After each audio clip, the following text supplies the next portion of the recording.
Получение водительского удостоверения – одна из самых обсуждаемых тем в нашей стране. Бытует мнение о том, что права можно купить, а при желании подарить своему другу. Насколько эта тема имеет почву под собой, поговорим сегодня в новом выпуске программы «Амчра».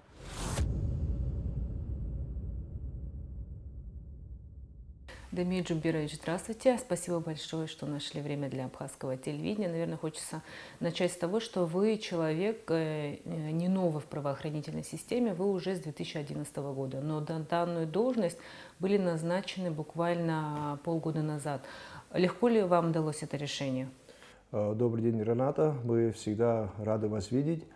Да, вы правильно заметили, с 2011 года я работаю в структуре Министерства внутренних дел.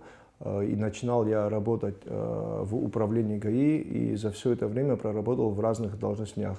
И также проработал 2 года начальником ГАИ города Сухом. Руководящую должность я, конечно, не сразу решил, так как понимал, что данная должность очень ответственная и нелегкая. И также я знал, какие проблемы там есть. И понимал, чтобы все эти задачи решить, нужны были, во-первых, финансовые ресурсы, и материально надо было все эти отделы оснастить техникой.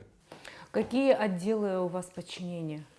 Под моим руководством 3 отдела. Первый отдел – это регистрационный отдел, экзаменационный и техотдел. Буквально через несколько месяцев после того, как вы приступили к работе, у вас началась реорганизация. Какие новшества были введены и, может быть, с какими-то сложностями вы столкнулись?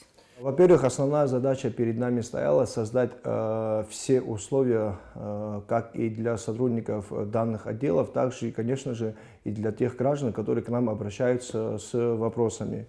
Вы прекрасно знаете, то здание, в котором мы находимся, с тех пор, как построили, никакие ремонтные работы не проводились. В связи с этим мы решили начать именно с регистрационного отдела, потому что поток людей именно в этом отделе очень большой. И вы прекрасно знаете, на тот момент, когда меня назначили на эту должность, наша граница с Россией была закрыта. И мы понимали, что через месяц граница будет открыта, и поток людей, и желающих приобрести из Российской Федерации транспортное средство на территории Абхазии увеличится. В связи с этим мы начали именно с этих отделов, потому что этот отдел и сотрудники этого отдела находились в 3 разных кабинетах. Допустим, первое, принимали у граждан документы в одном отделе, потом эти документы передавались во 2 кабинет, где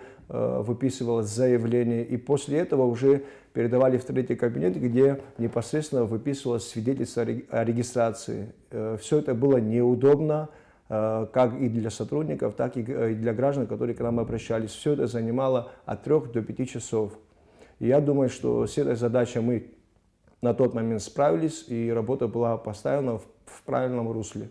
Говоря о транспорте, который здесь регистрируют на сегодняшний день, какое количество в Абхазии? Может быть, вы ведете какой-то учет, сколько машин заезжает, сколько машин выезжает, и вообще сколько на сегодняшний день на учете у нас стоят? Конечно же, мы ведем учет транспорта. На сегодняшний момент на территории Абхазии на учете стоят 52 500 машин. Хочется заметить, что за 2020 год в первичном оформлении на учет у нас стали 9200 машин за 1 год. Это количество очень большое. Я думаю, в 2021 году транспорта будет не меньше, чем в 2020 году.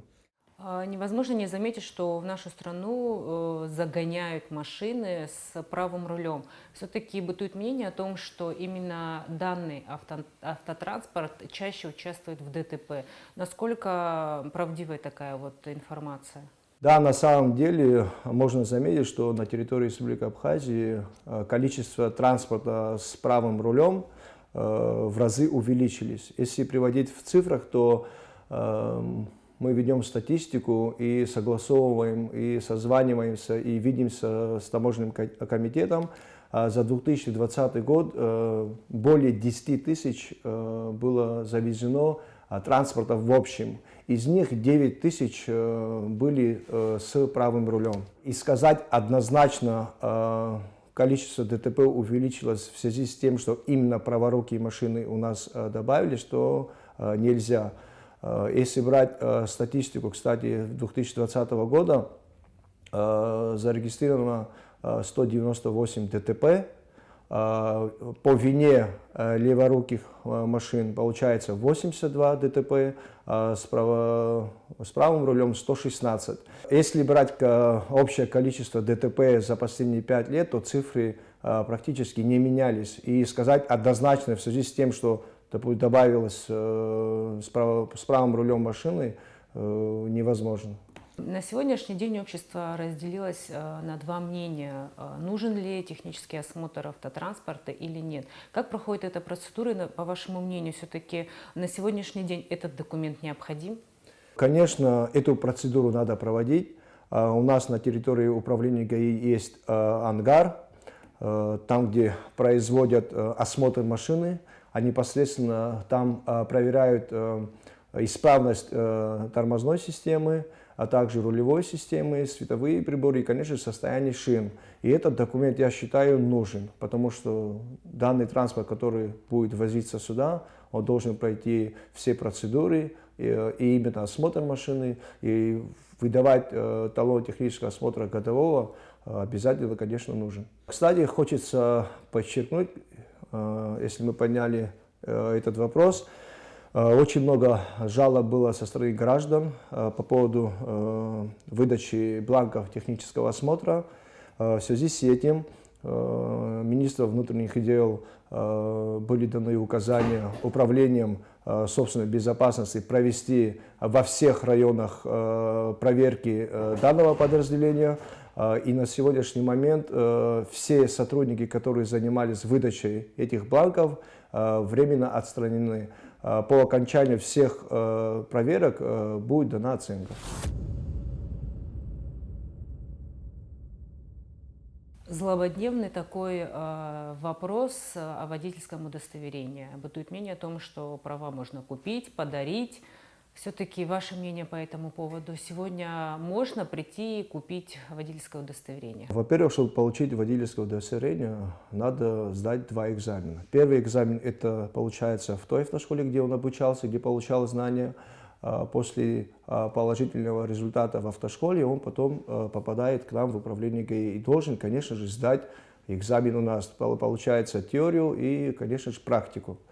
По поводу того, что можно ли купить водительское удостоверение или подарить его кому-нибудь в подарок, конечно, это неправильно, это глупо. Хочется сказать, что в день экзамена, когда у нас сдают экзамен, очень часто, когда обращаются родители, матеря, дяди, тети, братья, и просят, чтобы его родственнику помочь на экзамене. Я таких людей понять не могу и, наверное, никогда не пойму. Рената, если вы помните, вы как-то ко мне обращались посоветовать вам, в какую автошколу направить вашу сестру. Если я не ошибаюсь, автошкола была «Светофор». Я, насколько помню, ваша сестра обучилась в этой автошколе 3 месяца и пришла у нас, сдала экзамен без одной ошибки. Это приятно было видеть. Почему, если, допустим, ваша сестра может сдать, обучиться, почему бы другие люди не пойдут в автошколу и получат то знание, которое должны получить? Те люди, которые просят помочь получить водительское удостоверение, должны понимать, что они несут большую ответственность. Не дай Бог, если произойдет дорожно-транспортное происшествие, и человек, за которого они просили, погибнет, как с этим им потом жить? Я не знаю до моего назначения в эту должность, как люди получали водительское удостоверение, но смело я могу сказать, что на данный момент желающие, допустим, купить или подарить водительское удостоверение данному человеку невозможно. И я считаю также, что те люди, которые ищут эти лазейки, они недальновидны и они глубоко ошибаются. Приобрести за какую-то энную сумму водительское удостоверение – это неправильно, и тем более дарить ему человеку. Надо обучиться в автошколе. Сегодня Я как ранее говорил, в любом городе, в любом районе есть автошкола. При желании можно обратиться туда, записаться, обучиться и все это сдать самому. Мы, когда, допустим, учились в водительское удостоверение, я получал в 2001 году. На тот момент в Абхазии были 3 автошколы. 2 автошколы были в городе Сухом, и 1 автошкола была в Гаграх. И, допустим, мне было удобно обучаться, допустим, в городе, я проживал здесь. Ну, из Творчели, из Очимчири люди приезжали, то есть и имели желание приехать, выучить и получить знания. Вы тесно сотрудничаете с автошколами? Какое количество сегодня автошкол на территории Абхазии? И как у вас строится работа? Конечно, с автошколами мы видимся очень часто. Во-первых, в первой неделе моего назначения я всех руководителей автошкол собрал, провели совещание и дали понять, что ответственность они несут не менее, чем мы. Дал понять, что в данной автошколе должны преподавать на должном уровне, посещаемость данных студентов должно быть 100%. И периодически при каждой встрече, при каждом экзамене мы проводим беседу. После того, как вы были назначены, некоторые автошколы были закрыты. С чем это было связано? На территории Абхазии на сегодняшний момент функционирует 13 автошкол. Были закрыты 3 автошколы, потому что они не имели элементарно лицензии на данную деятельность. Если говорить о количестве тех абитуриентов, которые к нам обратились для получения водительского удостоверения, если брать в процентном соотношении, получается до 30% сдаваемость. Эта цифра, конечно, нас не радует. Мы будем вплотную заниматься с автошколами, чтобы к нам в управление ГАИ приходили те люди, которые реально сдали первый экзамен в автошколе, то есть чтобы они уже приходили, имея знания. Говоря о сотрудниках, после того, как были введены новшества, как сотрудники справились с поставленной задачей, все-таки первая работа была еще во время закрытия границ. Да, конечно, хочется дать должное сотрудникам. Хочу подчеркнуть именно регистрационному отделу, потому что большинство работы и наплыв людей именно был в этом отделе. Я хочу сказать, что данные сотрудники данного отдела справились на 100%. Хочу, кстати, подчеркнуть, что в нашем отделе есть сотрудники, которые обучились и получили знания, и получили дипломы Российской Федерации. Есть сотрудники, которые учились в Академии управления Министерства внутренних дел России. Дать должное, конечно, этим сотрудникам нужно. Они свою работу выполнили на 100%. В мире все-таки есть такая практика, когда молодые люди получают водительское удостоверение в возрасте 16 лет. И в течение следующих 2 лет они под жестким контролем. Если совершат какое-то правонарушение, то и у них права изымаются, и они опять отправляются на переэкзаменовку. У нас возможна такая практика все-таки? Если спрашивать мое мнение, такая практика нам пока не нужна. Сейчас у нас так. Человек, который обратился к нам в управление ГАИ после сдачи экзамена в автошколе, получает у нас в возрасте 18 лет.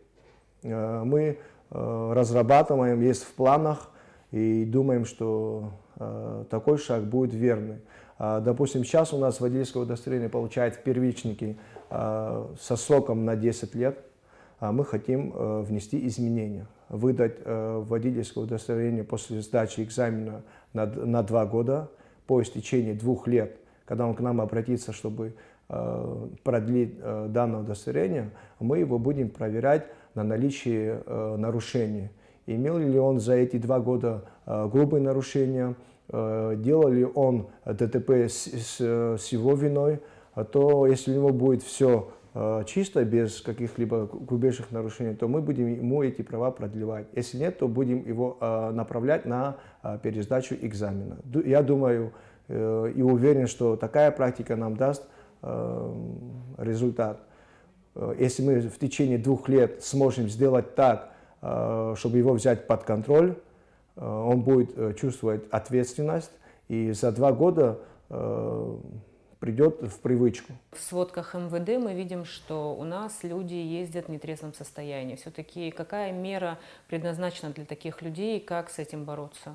Да, к сожалению, такой факт присутствует. Мы практически каждый день проводим по районам, в городах рейдовые мероприятия, и очень часто попадаются водители в нетрезвом состоянии. Человек, который попался за такое нарушение, у него изъимается водительское удостоверение. В течение месяца он может обратиться в управление ГАИ, оплатить штраф 12 тысяч рублей и забрать свое водительское удостоверение. Продолжая эту тему, хочется отметить, все-таки в этом направлении будут внесены какие-то изменения. Не считаете ли, что 12 тысяч рублей – это не такое весомое наказание за такое правонарушение? Да, мы ведем на данный момент работу, хотим внести тоже изменения. Допустим, человек, который попался в нетрезвом состоянии, у него изъимается водительское удостоверение, то есть он может прийти в течение месяца оплатить 12 тысяч рублей. Но помимо этого мы хотим сделать так, чтобы данный гражданин перед тем, как забрал свое водительское удостоверение, направить его на пересдачу экзамена, проверить его уровень знания. Помимо этого, тот транспорт, на который он находился на тот момент, создать штрафплощадку, изымать этот транспорт и ставить его на месяц. Я считаю, что данные изменения приведут нас к хорошим результатам. В ближайшее время у вас есть ли какие-то планы, которые вы планируете реализовать? Кстати, да, хочется подчеркнуть, после окончания ремонтных работ в регистрационном и в экзаменационном отделе мы приступили к работе техотдела. На сегодняшний момент мы выбрали один большой кабинет, где произвели ремонтные работы, оснастили техникой, поставили там компьютеры. После окончания проверок управлением собственной безопасности именно техотдела мы будем уже устанавливать непосредственно, кто там будет находиться, какие сотрудники там будут работать. В этом же отделе будет стоять техника, то есть будет база уже готова, где будут вводиться сразу все данные по техотделу. И говоря о базе, мы в планах еще имеем, в принципе, вся база уже готова, мы хотим на всех постах поставить компьютеры. У сотрудников будет возможность проверить по базе сразу у себя на посту, выдавалось ли данному гражданину водительское удостоверение, свидетельство о регистрации и проходил ли он годовой технический осмотр. Я думаю, это будет удобно для сотрудников и также для граждан. Ну, бывают моменты, когда реально человек забыл дома и выехал на своем транспорте за город. То есть по базе его проверить, если он не лишенный, нет на нем штрафов, то можно просто предупреждением отпустить данного водителя. В ваши планы входит ли все-таки видеофиксация республиканской трассы? В этом направлении вы ведете какую-нибудь работу? Да, конечно, вы в курсе, у нас 2-3 года назад были поставлены камеры видеофотофиксации, а на данный момент они не работают.